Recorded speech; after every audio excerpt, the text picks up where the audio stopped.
Hello friends, welcome back to my YouTube channel. आज का जो दिन है उसमें फॉग ही फॉग हो रहा है, तो हम आपको काफ़ी चीज़ बताएंगे फॉग के बारे में कि फॉग में हमें क्या करना चाहिए, कैसे सेफ्टी रखनी चाहिए, क्या सावधानी रखनी चाहिए फॉग के अंदर। तो जो फॉग होता है उससे क्या हमारी विज़न पे इफ़ेक्ट्स आता है। जो आगे विजिबिलिटी है वो क्लियर नहीं आती है, वो फ्रंट विंडशील्ड से हमें दिखता नहीं है। आगे की गाड़ियाँ कुछ ही मीटरों तक दिखती है, जैसे 100 मीटर 200 मीटर, उसके आगे कुछ भी व्यू नहीं आता। कई बार तो इतना ज़्यादा होता है कि 100 मीटर भी नहीं आता है हमें व्यू। तो हमें ऐसी सिचुएशन में क्या करना है? हमें ऐसी सिचुएशन में सबसे पहले एक्सीडेंट से बचने के लिए अगले की भी सेफ्टी रखनी है, हमारी भी सेफ्टी रखनी है। तो इसमें क्या होगा प्रोसीजर उस सेफ्टी के लिए? उसमें सबसे पहले अपन को अपनी विजन क्लियर रखना है, पहली बात तो। And second thing is that कि अगले को शो करना है कि विजिबिलिटी आए हमारी गाड़ी की। पहले हमें आए विजिबिलिटी कि हमें क्लियर दिख तो रहा है, पारदर्शी ट्रांसपेरेंसी तो आ रही है, नहीं आ रही फ्रंट विंडशील्ड में नहीं आ रही है, तो अपन डिफॉगर ऑन करेंगे सबसे पहले। कई लोगों ने आपने देखा होगा कि सफ़ेद सफ़ेद जम जाता है, तो कई लोग कपड़े से साफ करते हैं, उसे मॉइस्चर बोलते हैं, नमी आर्द्रता। जब भी हम गाड़ी में अंदर बैठ के सांस वगैरह लेते हैं तो कांचों पे जम जाता है वो चीज़। तो हमें हमेशा उस चीज़ का ध्यान रखना है, ठीक है।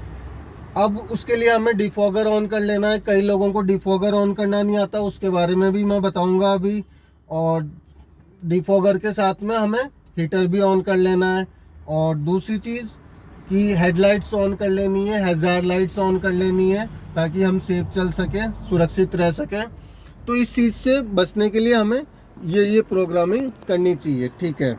अब मैं बताता हूँ वो चीज़ें होती कैसे हैं। अपन को क्या है, अगले को भी बचाना है और अपन को खुद को भी बचना है इस चीज़ से, ठीक है। आप देखिए, अभी जैसे कि सबसे मेन मोटी मोटी बात हमारे सामने ये स्विच आ रहा है, इसको बोलते हैं hazard light, hazard switch.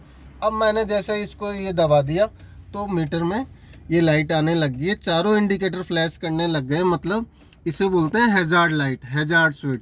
Hazard का मतलब होता है खतरा। भाई इस गाड़ी से बच के चलो, दूर रहो, डिस्टेंस बना के चलो।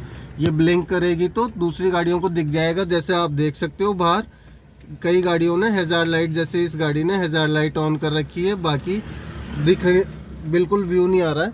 पीछे भी आप देख सकते हो, बिल्कुल 100-200 मीटर से ज़्यादा हमें कुछ दिख नहीं पा रहा है। तो हमें हैजार्ड लाइट या हेडलाइट्स ऑन कर लेनी है। मैंने ये ऑन कर ली, ठीक है। अभी ऑफ कर देते हैं। अब सेकंड थिंग कि हेडलाइट्स कैसे ऑन होती है। कई लोगों को ये भी नहीं मालूम कि हेडलाइट्स ऑन कैसे होती है, तो मैं आपको बताता हूँ। हेडलाइट्स के लिए ये जो इंडिकेटर स्विच होता है, हमें इसे ही आगे रोल करना है, ठीक है। जैसे ये मैंने इसको पकड़ा और ये एक बार में पार्किंग लाइट एंड दूसरी बार में हेडलाइट। अब इसको मैंने आगे करा तो ये हाई बीम पे हो गई, जैसे कि आप देख सकते हो ब्लू लाइट आ गई। और इसको मैंने अपने फेस की साइड प्रेस करा तो ये लो बीम पे हो गई। फिर मैंने इसको ये ऑफ कर ली। तो हाई बीम पे नहीं रखनी, लो बीम पे रख लो आप, ताकि डीपर देने के भी यूज़ आ सके। हाई बीम पे कर लोगे तो डीपर दे ही नहीं पाओगे, जैसे ही डीपर दोगे वो नीचे हो जाएगी। जैसे ये हाई बीम पे कर रखी है, ये ऑन कर ली, अब मैं डीपर दूंगा तो ये नीचे हो गई, तो उसमें वो सही यूज़फुल नहीं रहेगा। तो ये चीज़ हो गई। तो इसमें अगली गाड़ी की भी सेफ्टी है, आपकी भी सेफ्टी है। तो सेफ रहना है, अगले को भी बचाना है, हमें भी बचना है। जैसा कि आप देख सकते हैं कि आगे व्यू नहीं आ रहा है बिल्कुल भी। तो इन सब चीज़ों के लिए हमें ये सारी सेफ्टी रखनी है। तो कई गाड़ियों में हीटर ख़राब रहता है और ब्लोवर फैन नहीं होता है, नहीं चलता है, किसी कारणवश ख़राब हो जाता है, तो वो फिर थोड़े से कांच भी खोल सकते हैं। जैसे कि हमने ये कांच खोल रखा है, इतना सा आप रखो ताकि दोनों तरफ, ताकि अगर आप सांस वगैरह लेते हैं तो इसमें वो क्लियर मोशन नहीं जमेगा, कम से कम जमेगा। लेकिन क्या होता है कि अक्सर हम विंडो वगैरह खोलते हैं तो उसमें सर्दी लगती है, हवा आती है, तो हमें हवा पानी से भी बचना है। बारिश भी आती है कई बार, तो बारिश के दिनों में और सर्दी के दिनों में दो जगह में ही ये प्रॉब्लम होती है। तो बारिश में तो क्या हमें एसी भी ऑन कर देंगे तो भी एक, हमेशा मॉइस्चर को कौन ख़त्म करता है? एसी, नमी को। लेकिन अभी विंटर चल रही है तो अपन को हीटर ही ऑन करनी है, एसी ऑन नहीं करनी है इस चीज़ में। तो ठीक है फ्रेंड्स, आपको वीडियो पसंद आया हो तो आप इसको लाइक शेयर एंड सब्सक्राइब जरूर करना। ओके दोस्तों, मिलते हैं अगले वीडियो में, नेक्स्ट वीडियो में।